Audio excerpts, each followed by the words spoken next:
정부가 다음 달 부동산 규제 대책을 내놓기로 하자 이달 수도권에 역대 최대 분양 물량이 쏟아질 전망입니다. 정부가 최저임금을 10,000원으로 인상하겠다고 하자 소상공인들의 반발이 커지고 있습니다.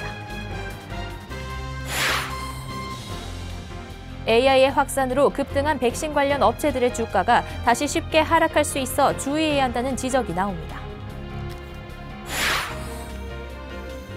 금융당국이 후불 교통카드의 발급 연령을 만 19세에서 18세로 확대하기로 했습니다.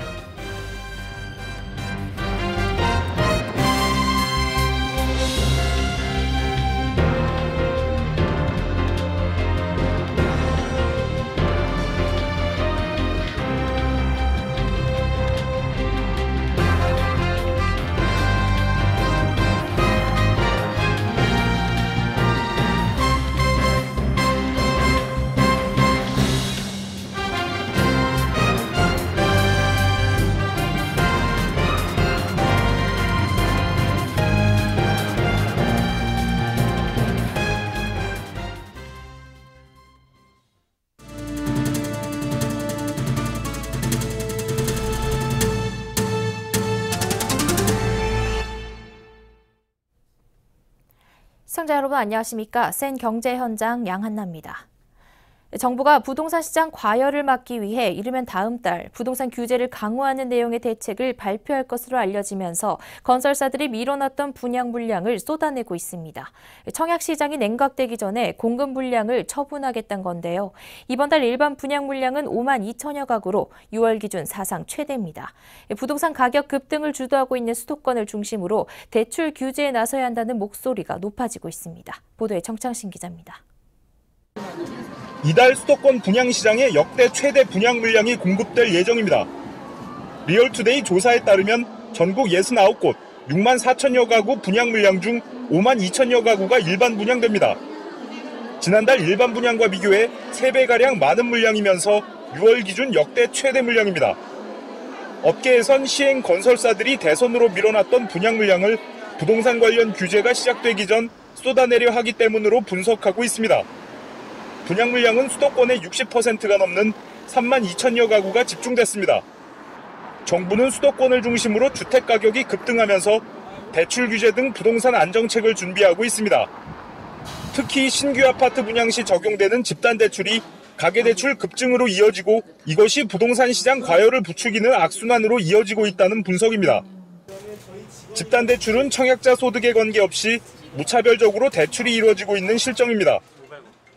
이 때문에 수도권 분양단지의 중도금 대출에도 DTI를 적용해야 한다는 목소리가 높아지고 있습니다. 중도금 대출은 시행사나 건설사가 주택도시보증공사 등의 보증기관에서 보증을 받기 때문에 개인의 빚상환 능력을 따지는 일반 대출보다 쉬운 상황입니다. 분양계약자들에게 일괄적으로 해주는 집단대출은 중도금 대출과 잔금 대출로 이루어져 있는데 현재 잔금 대출에는 DTI 규제가 적용되고 있습니다. 정부는 지난해 8.25 가계부채 대책의 후속 조치로 올해 1월 1일부터 잔금 대출에 여신심사 가이드라인을 적용했습니다. 잔금 대출도 DTI가 60%를 넘는 대출은 고부담 대출로 보고 거치 기간을 1년 이내로 둔 뒤 원금과 이자를 분할 상환하도록 한 겁니다. 사실상 잔금 대출에 DTI가 적용된 것으로 보는 이유입니다.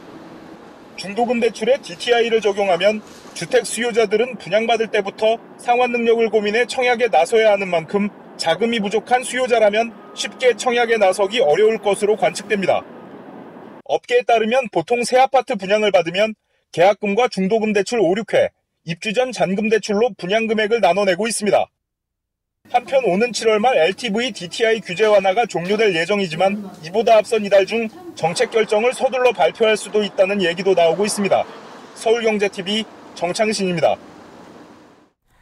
국정자문위원회와 일자리위원회 등이 현재 시간당 6,470원인 최저임금을 2020년까지 10,000원으로 올리겠다는 최저임금 인상 공약을 정책에 반영하겠다고 밝혔습니다.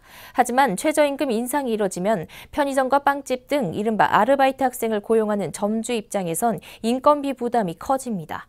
그래서 일각에서는 최저임금이 급격하게 이뤄지면 점주들이 고용 인원을 줄여 일자리가 오히려 줄어들 것이란 우려도 제기되고 있습니다. 정부도 이 같은 문제 문제점을 파악하고 대책을 내놓겠다고 합니다. 김상현 기자가 취재했습니다. 지난 5일 이용섭 일자리위원회 부위원장은 오는 2020년까지 최저임금을 10,000원으로 인상하겠다는 것이 정부의 방침이라고 말했습니다. 같은 날 박광원 국정기획자문위원회 대변인도 문재인 대통령의 최저임금 약속을 국정이행 과제로 삼아서 구체적 로드맵을 만들고 있다고 강조했습니다. 대통령 직속 기구인 국정기획자문위원회와 일자리위원회가 모두 오는 2020년까지 최저임금을 10,000원으로 인상하겠다는 공약을 국정과제에 포함시키겠다고 밝힌 것입니다.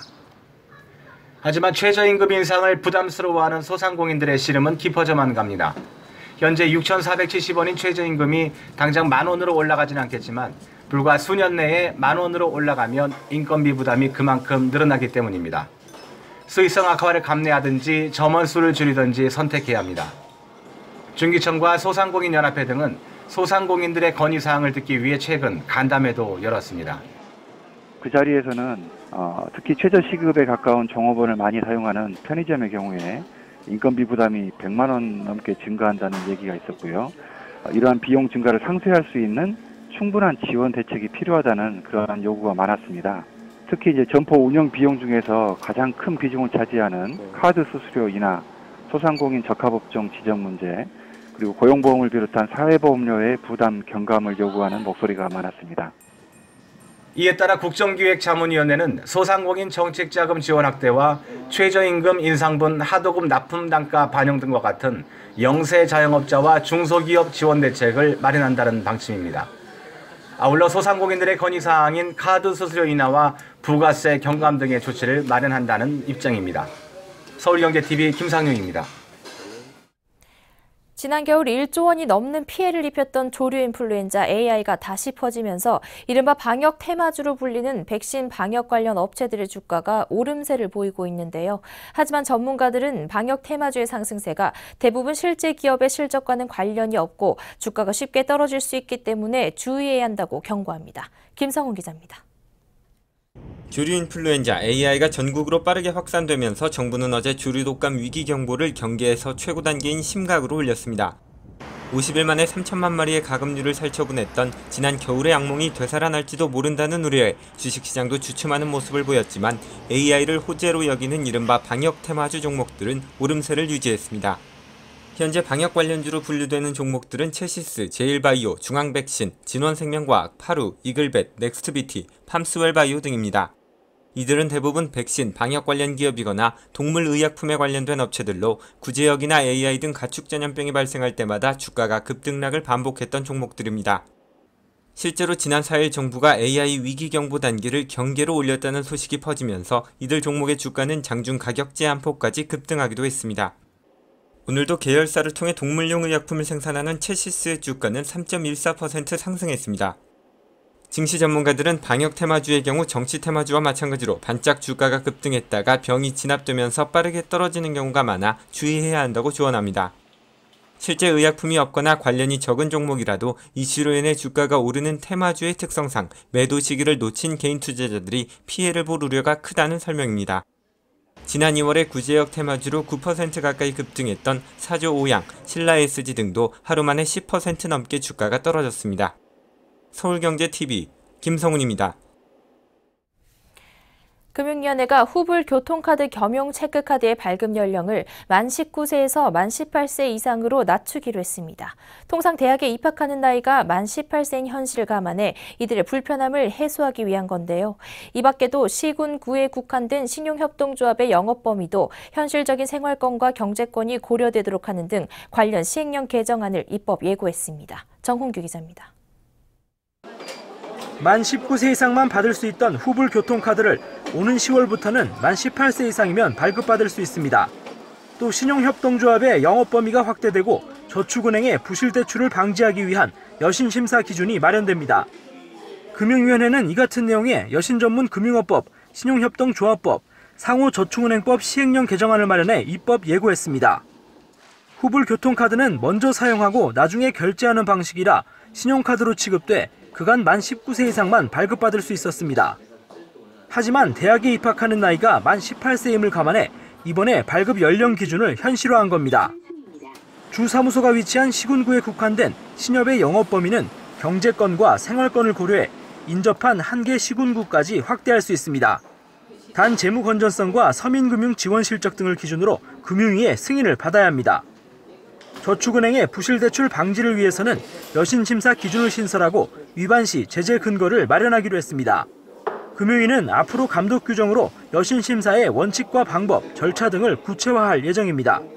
저축은행에서 2억 원이나 자기 자본의 5% 이상 규모의 금융사고가 발생한 경우에는 금융위 보고를 의무화했습니다. 보고 의무를 지키지 않은 저축은행은 행정조처 등 제재와 1,000만 원 이하의 과태료를 부과받습니다. 이번 개정안은 오늘부터 40일간 입법 예고 기간을 거친 후 법제처 심사와 국무회의 의결을 거쳐 오는 10월 19일부터 시행될 예정입니다. 서울경제TV 정원규입니다. NH농협금융이 범농협 차원에서 우박과 가뭄으로 피해를 입은 농가를 돕기 위해 효일까지 반납하고 있습니다. 특히 전 계열사의 수장들이 직접 피해 농가의 일손을 돕는데 발을 벗고 나섰습니다. 앵커 리포트입니다. 김용환 농협금융 지주회장. 지난 6일 임직원 40명과 충남 태안의 가뭄 피해 농가를 방문해 일손 돕기에 나섰습니다. 김병원 농협중앙회장은 지난 1일 우박 피해를 입은 전남 담양의 농가를 찾은 데 이어 6일에는 조류 인플루엔자 AI가 발생한 제주를 방문했습니다. 같은 날 이경섭 농협은행장도 경기 파주시 광탄면 AI 피해 지역을 방문해 피해 농업인 지원을 약속했습니다. 최근 가뭄과 우박 등으로 농가 피해가 커지면서 농협 전 계열사의 수장들이 직접 나서 피해 농가를 지원하고 농업인들을 위로하고 있는 겁니다. 김병원 농협중앙회장은 제주를 방문한 날 AI 피해 농가에 1년간 사료를 무이자로 공급하고 농가 융자 납입기한 연기와 지역 농협을 통한 지원 체계 구축 등 범농협 차원에서 피해 복구를 적극 지원하겠다고 강조했습니다. 지역 농협들도 피해 농가 지원에 동참하고 있습니다. 경기농협은 6일 용인 백안면 농가 복숭아밭에 일손을 도왔고 전남농협은 담양군 금성면 하우스를 방문해 우박 피해 복구를 도왔습니다. 인천농협은 가뭄 피해를 입은 중구 지역 농지에 1만여 제곱미터의 농업용수를 공급했고 순천농협은 우박 피해 농가에 1억 원을 지원하는 등 긴급 지원에도 나섰습니다. 농협금융은 범농협 차원에서 가뭄 극복 대책위원회와 AI 비상방역 대책본부를 마련하기도 했습니다. 이를 통해 가뭄 피해 농가에 3천억 원 규모의 재해대책 무이자 자금을 지원하고 6,250명의 AI 비상방역 인력을 투입할 계획입니다. 서울경제TV 양한나입니다.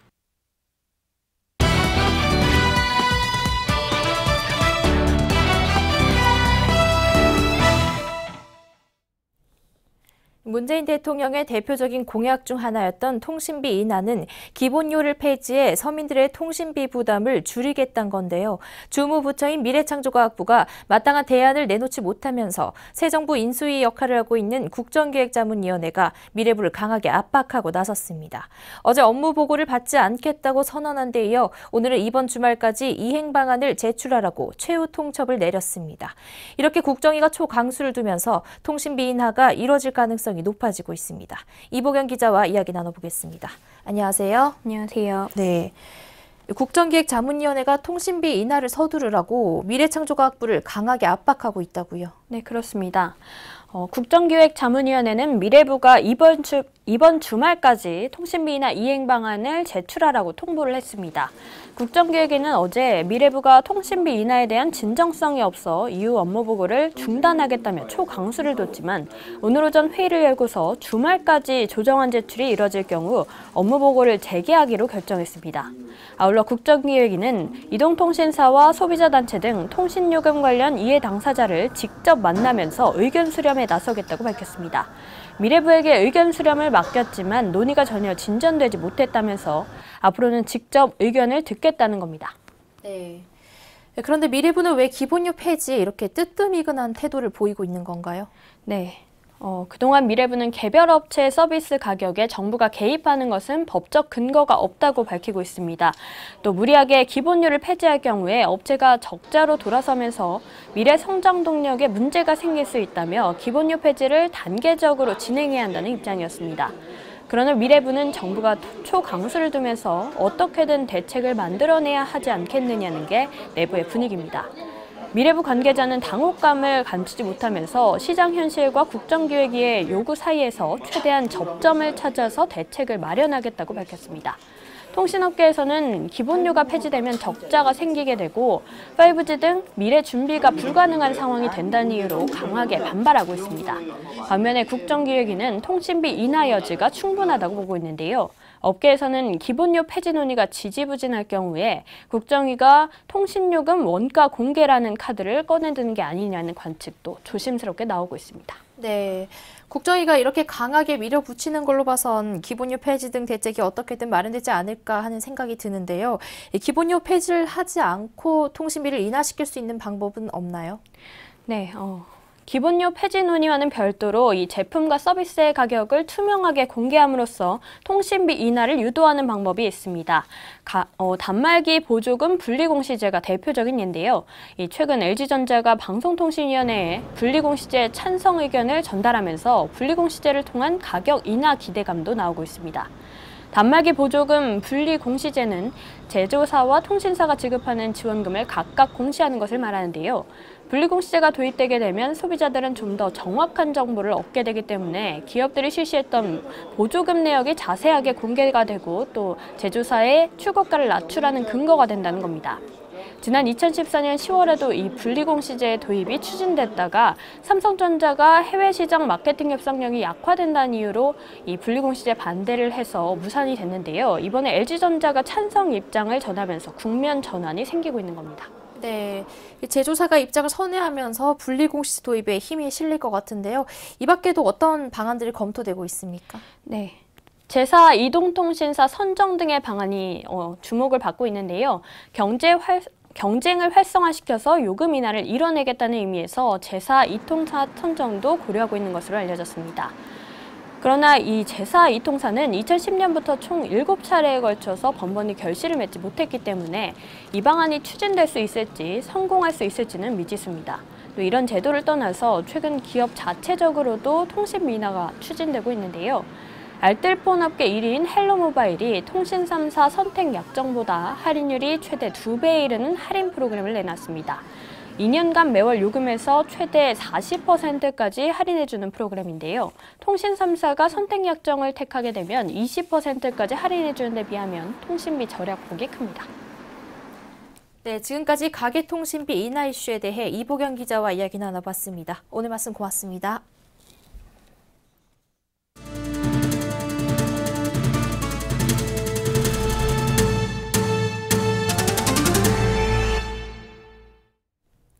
김동연 부총리 겸 기획재정부 장관 후보자가 오늘 국회에서 열린 인사청문회에서 종교인 과세에 대해 새정당국은 내년 시행을 준비하고 있다고 말했습니다. 최근 김진표 국정기획자문위원회 위원장이 내년 시행 예정인 종교인 과세를 연계해야 한다는 발언을 한 데 대해 김 후보자가 입장을 분명히 한 겁니다. 김 후보자는 종교인 이야기와 다양한 이해관계 등 고려할 것이 많아서 종합 검토할 생각이라고 덧붙였습니다. 그는 면세자 비율이 근로소득자의 48%에 이르는 건 국민 계세주의에 어긋난다는 지적에 동의하면서 세원을 넓히는 것에 대해서 동감한다고 밝혔습니다. 국민 계세주의란 한 국가의 국민이라면 모두 세금을 내야 한다는 원칙을 말합니다. 청와대는 성주 사드 기지는 대규모 환경 영향평가 대상이라고 못 박았습니다. 국방부가 지난해 11월에 세운 사드 부지 조성 계획상 군사시설 면적이 70만 제곱미터에 달해 33만 제곱미터를 넘는 만큼 대규모 환경 영향평가가 반드시 이루어져야 한다는 겁니다. 그러면서 사드 배치가 환경평가를 생략할 정도로 긴급하다고 보지 않는다고 설명했습니다. 이에 따라 환경평가가 끝난 후 추가 반입된 사드 발사대 4기의 실전 배치 여부를 결정할 것이라고 밝혔습니다. 하지만 성주기지에 이미 배치된 X밴드 레이더와 사드 발사대 2기는 철회하지 않을 것이라고 말했습니다. 환경평가와 관계없이 현재 야전 배치된 일부 사드 체계는 계속 가동할 것임을 분명히 했습니다. 올해 전 세계 정치와 경제 등 여건이 증시 호황기였던 2004년과 유사하기 때문에 주식을 더 사야 한다는 분석이 나왔습니다. 하나금융투자가 내놓은 보고서에 따르면 2004년 미국은 조지 부시 대통령 중심의 공화당 집권 시기로 테러 위험과 테러로 인한 경제적 손실이 컸고 세계 경기는 IT 거품 붕괴와 미국 9.11 테러를 극복하며 확장 국면으로 접어들었습니다. 이후 미국과 글로벌 경제 성장률이 높아졌고 경제협력개발기구 경기선행지수도 4년 만에 상승했습니다. 이에 따라 코스피도 연평균 837로 사상 최고치를 새로 썼고 3년간 상승률은 2007년 연평균 기준으로 107%에 달했습니다. 올해 역시 2004년과 마찬가지로 미국은 도널드 트럼프 대통령이 대통령에 당선되면서 공화당 집권기에 들어섰고 유럽은 테러로 몸살을 앓고 있으며 북한에 따른 지정학적 위험으로 긴장감이 높은 상황입니다. 하지만 미국과 전 세계 경제 성장률이 상승하고 있고 OECD 경기선행지수도 올해 100을 넘어서며 확장 국면에 들어선 덕에 코스피도 사상 최고가를 경신했습니다. 하나금융투자는 올해 증시가 2004년과 상당히 유사하다며 2004년으로 돌아간다면 주식을 사야 하는 것처럼 올해도 주식을 사야 한다고 강조했습니다. 금융당국의 전방위적 대출 조이기에 제2금융권의 대출 증가폭이 크게 둔화했습니다. 7개 전업카드사들이 발표한 1분기 보고서에 따르면 카드론 잔액은 1분기 말 기준 약 24조 원으로 전분기보다 3,700억 원가량 증가하는 데 그쳤습니다. 전분기 대비 카드론 증가액이 3천억 원대로 떨어진 건 지난 2014년 4분기 이후 9개 분기만입니다. 카드론 증가가 둔화한 건 금융당국이 올해 가계대출 증가율을 10% 이내로 묶는 등 2금융권 대출 조이기에 나섰기 때문입니다. 이 때문에 저축은행의 가계대출 증가액도 지난 3월 1,000억 원에 그쳐 약 1년 반 만에 가장 적은 규모를 보였습니다. 이 밖에 지난 1분기 신용협동조합과 상호금융의 대출 증가액도 전분기의 절반 밑으로 떨어졌습니다. 이처럼 2금융권 대출 증가액이 줄어들었다는 건 그만큼 돈이 필요한 서민들이 돈을 쉽게 빌리지 못했다는 뜻입니다. 미국의 빌 앤 멜린다 게이츠 재단이 LG화학에 소아마비 백신 개발 자금 약 140억 원을 지원하기로 했습니다. LG화학은 이 지원금을 소아마비 백신의 해외 임상시험과 충북오송 백신 공장 확장에 사용할 예정입니다. CJCGV가 지난 1998년 개관 후 19년 만에 누적 관람객 10억 명을 넘어섰습니다. CGV는 이를 기념해 오는 11일까지 매일 오후 10시 이후 상영하는 일반 영화를 6,000원에 관람하는 이벤트를 진행합니다. 아시아나항공은 이달 출발하는 국제선 항공권을 최대 59% 할인된 가격에 판매하는 빨리 가는 바캉스 이벤트를 진행합니다. 중국 베이징과 텐진 다롄 등은 최저 13만 6,800원, 미주 로스앤젤레스와 샌프란시스코, 시애틀, 뉴욕은 최저 72만 8,700원의 가격에 왕복 비행기표를 구매할 수 있습니다. 중부해양경비안전본부에 따르면 꽃게 조업철마다 하루 평균 200척씩 우리 영해를 침범해 싹쓸이 불법 조업을 하던 중국 어선이 최근 완전히 자취를 감췄습니다. 해경은 올해 4월 서해 5도 특별경비단을 출범해 일주일간 NLL 해상에서 불법 어선 5척을 잇따라 납포했습니다.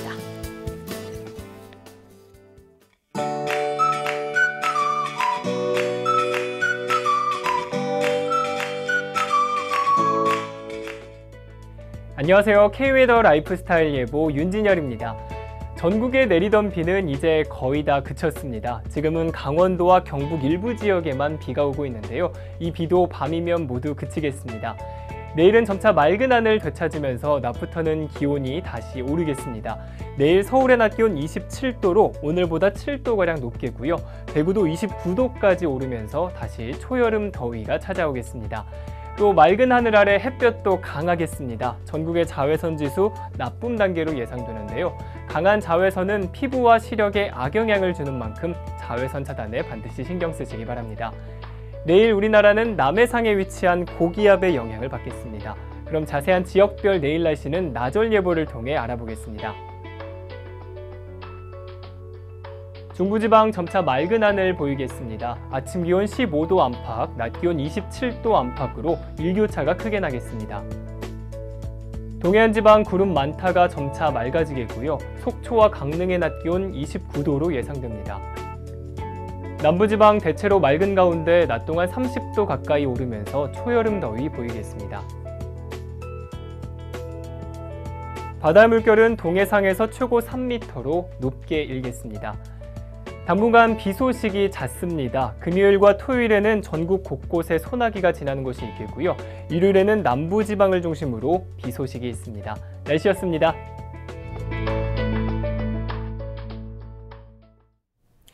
센 경제 현장 여기까지입니다. 시청해주신 여러분 고맙습니다.